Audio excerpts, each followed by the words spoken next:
Glória a Deus. Cumprimento os irmãos com a paz do Senhor Jesus. Amém. Estamos alegres, felizes por estarmos na presença de Deus neste momento. Estaremos fazendo a leitura número 9, o estudo número 9 da nossa série.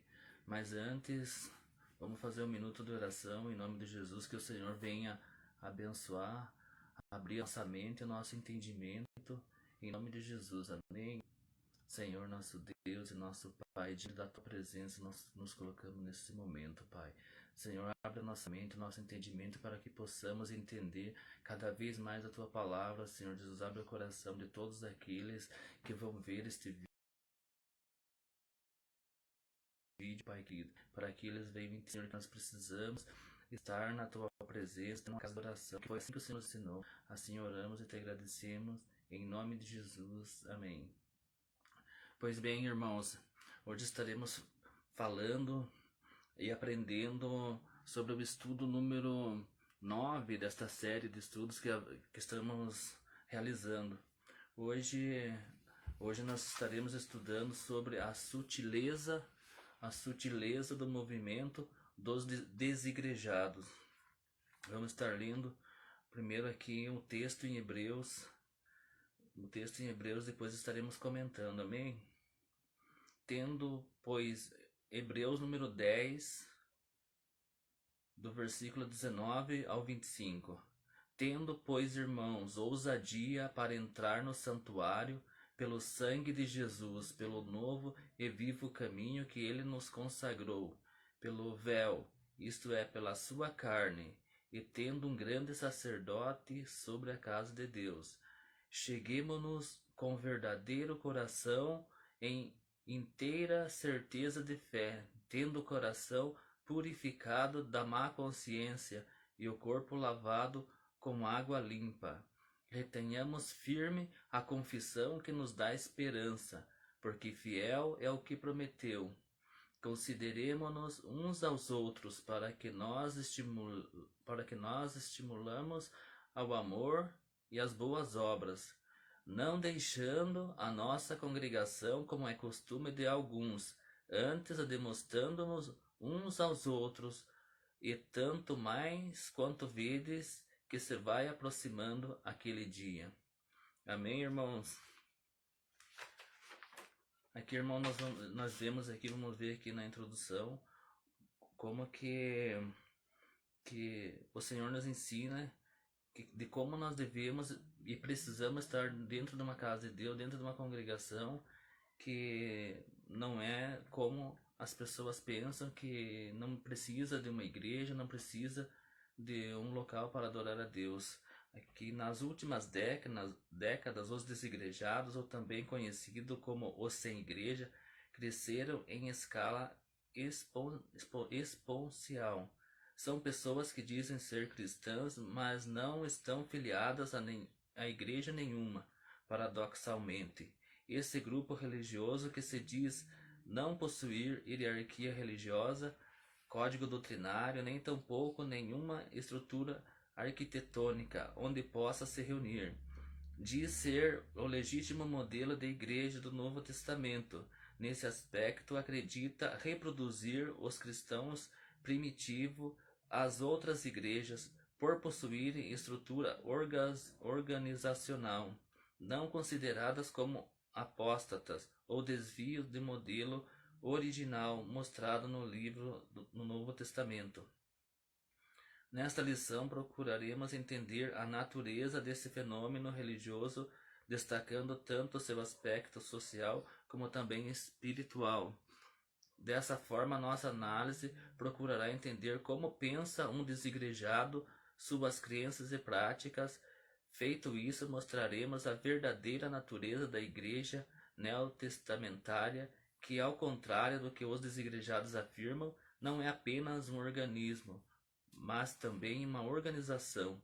Assim mostraremos a importância da igreja no plano de Deus e como cada membro da igreja possui uma gloriosa missão.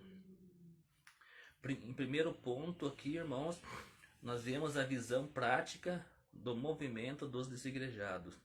Os desigrejados são contra toda forma de organização e institucionalização da igreja. Alegam que a igreja primitiva não havia instituição alguma. Dizem que a institucionalização da igreja só começou quando Constantino, o imperador romano, assumiu as rédeas da igreja e converteu numa organização. Assim a igreja passou a ter um clero, um código doutrinário, um credo que passou a regulamentá-la para eles. Nada de regras, sermões ou muito menos organização institucional. Da mesma forma, alegam que toda forma de estrutura arquitetônica, como templos, são inovadores nesse cristianismo apóstata. Na visão dos desigrejados, a igreja não necessita da estrutura formal alguma. Ela pode ser, por exemplo, ser encontrada a uma lanchonete ou um café da esquina.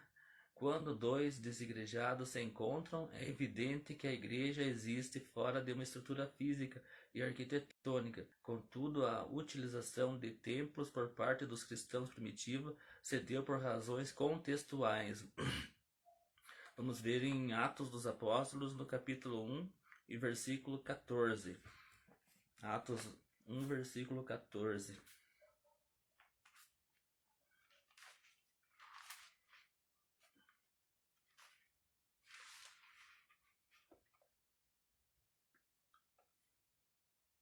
Todos estes perseveravam unanimemente em oração e súplica com as mulheres e Maria, mãe de Jesus. Amém? Aqui está escrito isso, irmãos, que todos perseveravam unanimemente em oração. Em Romanos 16:3 também tem uma referência, irmãos, sobre o mesmo assunto. Contudo, não há nada na Bíblia que deponha contra o uso de templos ou casas de oração. E se o propósito de um templo é congregar o povo para adorar ao Senhor, o que há de mal nisso? Um ensino anticlericial, se por um lado os desigrejados são contra toda forma de institucionalização da igreja, por outro são contra também todo qualquer sistema de governo da igreja. Isso significa que os sem igreja são contra, por exemplo, presbíteros, diáconos, bispos e pastores. Está escrito em Efésios, irmãos. Efésios capítulo 4.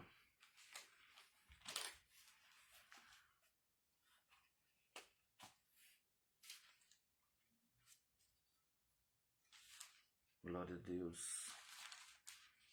Efésios capítulo 4, do 1 a 11. Capítulo 4, do 11 ao 14, aliás, irmãos. Está escrito assim: E ele mesmo deu uns para apóstolos, outros para profetas, e outros para evangelistas, e outros para pastores e doutores, querendo o aperfeiçoamento dos santos para a boa obra do ministério, para a edificação do corpo de Cristo, até que todos cheguemos à unidade da fé e ao conhecimento do Filho de Deus, ao homem perfeito, à medida da estrutura completa de Cristo, para que não sejamos mais meninos inconstantes, levados em roda por todo vento de doutrina, pelo engano de homens que com astúcia enganam fraudulosamente. Aqui, irmãos, na carta aos Efésios, aqui o apóstolo Paulo destaca que há importância de se estar dentro de uma igreja. Esse foi o ministério que o Senhor Jesus deixou, que o cristão depende de estar na casa de Deus para estar em comunhão uns com os outros. Aqui, voltando aqui, eles acreditavam na igreja, que a igreja primitiva não havia organização nenhuma, muito menos qualquer estrutura clerencial. Na verdade, os desigrejados não gostam de estar debaixo de liderança alguma, da mesma forma que são contra o institucionalismo e toda forma de estrutura arquitetônica para a igreja. Não aceitam que alguém esteja na posição de autoridade sobre eles, que agindo assim estão vivendo de acordo com o modelo da igreja primitiva. Referência em Hebreus 13, 17. Hebreus 13,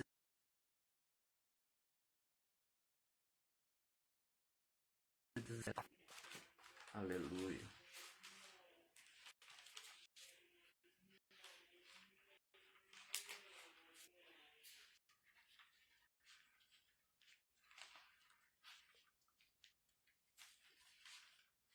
Treze, 17 diz assim, irmãos: obedecei aos vossos pastores, sujeitai-vos a eles, porque eles velam por vossas almas como aqueles que hão de dar conta delas, para que o façam com alegria e não gemendo, porque isso não vos seria útil. Aqui também em Hebreus aqui nós vemos e aprendemos que nós devemos estar na casa de Deus e obedecer aos nossos pastores, porque eles que hão de dar conta das nossas almas, né, irmãos? Então, a importância de a gente estar congregando, de ter uma igreja onde a gente deve congregar. O segundo ponto, a natureza da igreja neotestamentária. Um organismo sobre a natureza da igreja neotestamentária, devemos observar primeiramente que ela é um organismo vivo. Nesse sentido, a igreja é o corpo de Cristo, assim como a igreja é formada por todas as pessoas convertidas a Cristo que pertencem a diferentes povos, tribos e línguas. Não há acepção de pessoas. Como um organismo vivo e espiritual, a igreja existe a parte de estatutos, exemplos ou qualquer estrutura social ou governamental humana. Ela existe, por exemplo, fora das estruturas arquitetônicas, contudo, possui essas estruturas físicas. Hoje não constitui um pecado ou desvio do evangelho, como quer nos fazer acreditar os desigrejados. A repulsa dos sem igreja pelas estruturas arquitetônicas ou por qualquer outra forma institucional se dá mais por razões de submissão do que do zelo do evangelho. Aleluia, glória a Deus. Vamos estar vendo aqui a referência em Efésios 1, 22 e 23.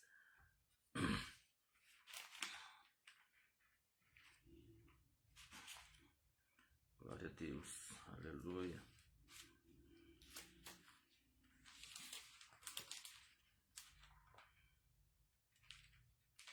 Efésios 21, Efésios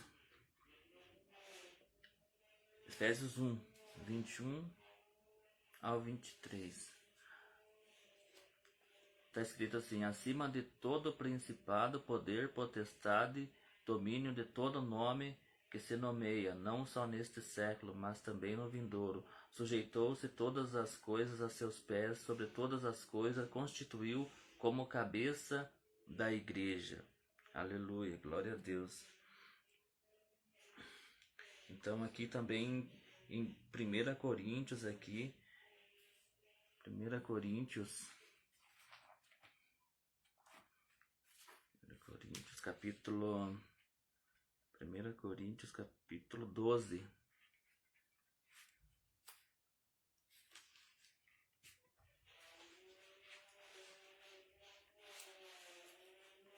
Glória a Deus, aleluia.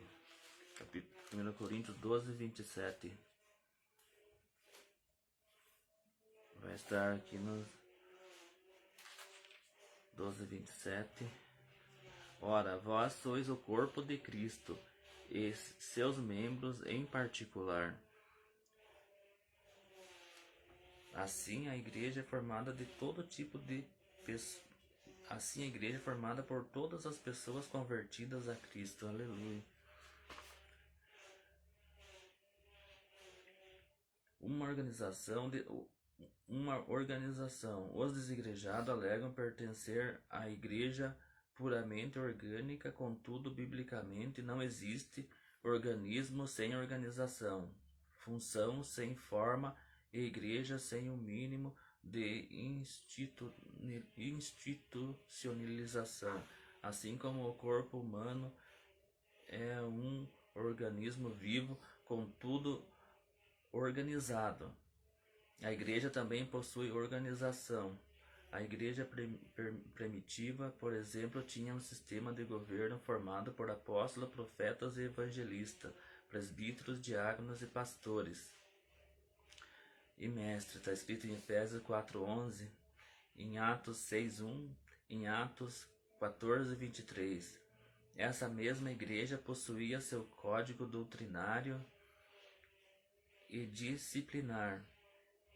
Ninguém vivia isoladamente de maneira que queria isso.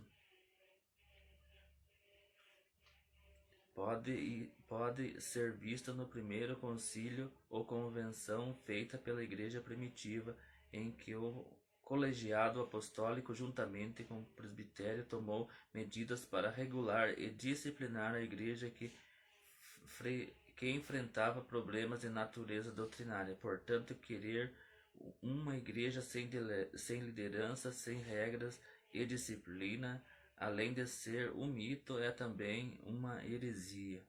Aqui nós vemos que a igreja precisa estar baseada na palavra de Deus, né, irmãos? Aqui, por exemplo, se tudo que a gente for pensar fora da palavra de Deus é heresia, né? Então, dizer que você pode viver assim sem igreja, isso é um pensamento que não é aprovável ao Senhor Jesus, né, irmãos? Por isso ele deixou claro aqui na palavra dele que nós dependemos de estar numa igreja, ter uma liderança, e a gente como a gente é um membro de Cristo, né? O nosso corpo é um membro, a gente precisar com uns aos outros, porque cada um tem um dom diferente do outro, né, irmãos? Aqui na terceira, no terceiro ponto aqui, a importância e a necessidade da igreja. A igreja como família de Deus. A igreja é a família de Deus. Está escrito em Efésios 2:19. Efésios 2:19. Tá lendo aqui um ponto aqui. Aleluia.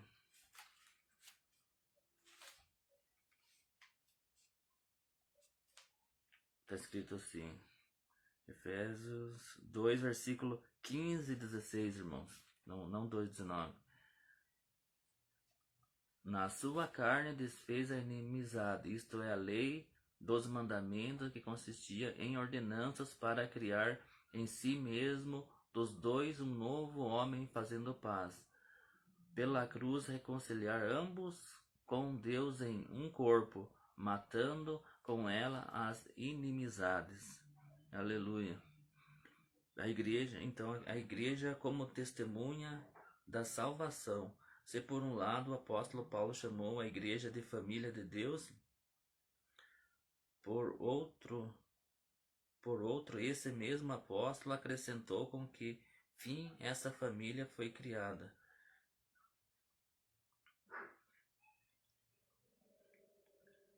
Para que agora pela igreja a multiforme sabedoria de Deus seja conhecida dos principados e potestades no céu. Deus criou a igreja com o propósito de ser uma família, cuja missão é proclamar a sua abundante graça. De fato, o apóstolo Pedro disse que a missão da igreja é proclamar as virtudes daquele que nos chamou das trevas para a sua maravilhosa luz. 1 Pedro capítulo 2, versículo 9. A razão de a igreja existir, além do fato de promover adoração, companheirismo e integração, está na missão de pregar a salvação. A igreja não pode existir em um templo, mas a sua missão só se completa fora dele. Não há igreja que seja bíblica e exista somente dentro de quatro paredes. Aleluia. Amém, irmãos? Aqui nós vemos, né, irmão, nesse breve estudo que a igreja é o corpo de Cristo, né? A gente precisa estar congregando e precisamos estar cada vez mais em comunhão uns com os outros. Nesta lição vemos que os desigrejados pensam e agem com relação à igreja. Acreditam ser possível ser a igreja fora da igreja. Vimos que alguns equívocos contribuem para isso. Há o mito de uma verdadeira igreja não possui organização alguma e, consequentemente, não há liderança estabelecida. De acordo com o Novo Testamento, sim, a igreja possui uma liderança estabelecida e conta com estrutura organizacional estabelecida. O objetivo é honrar e glorificar o homem, mas exaltar o Senhor Jesus Cristo e cumprir a missão que Ele nos chamou. Então aqui o objetivo não é glorificar o homem, mas exaltar ao Senhor Jesus, amém? Isto é um breve estudo que o pastor me passou hoje, né, irmãos? Na verdade eu não sabia, mas o pastor me passou essa semana. Então, semana passada foi o irmão Júnior, depois o pastor Sandro, e hoje eu tive a oportunidade de estar passando essa breve leitura para os irmãos hoje. Fazer um minuto de oração, agradecer por estar aprendendo da palavra, agradecer os irmãos, que o Senhor abençoe a cada um em sua família, em nome de Jesus. Pai querido e santo, agradecemos por estar na Tua presença, agradecemos por estar aprendendo a Tua palavra, abençoe cada um, Senhor, dando cada vez mais graça, sabedoria, entendimento, ajuda-nos, Senhor, a prosseguir avante no Teu caminho, estarmos sempre, Senhor, diante da Tua presença, em união uns com os outros, oração que faço e te agradeço, em nome de Jesus. Amém.